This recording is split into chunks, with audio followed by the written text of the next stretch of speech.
Oluvannyuma lw'olulwana wakati wa Moses Golola ne Abbas Ongom ono ng'amanyikiddwa nga Kasumaali obutabeerayo ku nkomerero y'omwaka oguwedde olwa Moses Golola okufuna obuvune, ekibiina ekiddukanya omuzannyo gw'ebikonde eby'ensimbi mu ggwanga ki Uganda Professional Boxing Commission kikakasizza ng'enteekateeka zonna bwe ziwedde olulwana luno okubeerayo ku ntandikwa y'omwezi ogujja. Genda bakebera obulamu bwo tumanye nti obulamu bulungi, saagala kukuba mukyala wa sibe wange. Moses Golola ne Kasumaali baakubinkana nga mwenda ku luguudo lwa Wilson Street era bombi batadde omukono ku ndagaano okukkiriza olulwana luno. Golola Moses nga ataddeko omukono olwaleero.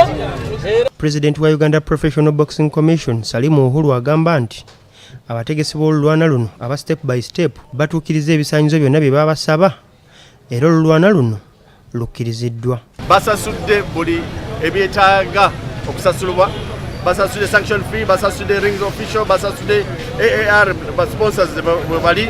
So generally clearance tetulina tapu nabo. KCCA ya clearance. Ministry of Works kubanga okusiba kkubo eno fight bagiyita Heroes Day title fight. Moses Golola agamba nti amaze akabanga akawerako ng'atendekebwa ng'alinze lunaku lwokka okusomesa Kasumaali essomo. Nkoze training era nina ba trainers bange bankwatako ku mulundi guno teri kuzza mabega. Kasumaali njagala mukubire ku street kuno era twebaza Katonda tugenda kutegeka street match ey'engoomi lizote joking subjects. Zesagala nakugera bigambo bingi ninda Kasumaali. Kamegenjo okutekaba kanene.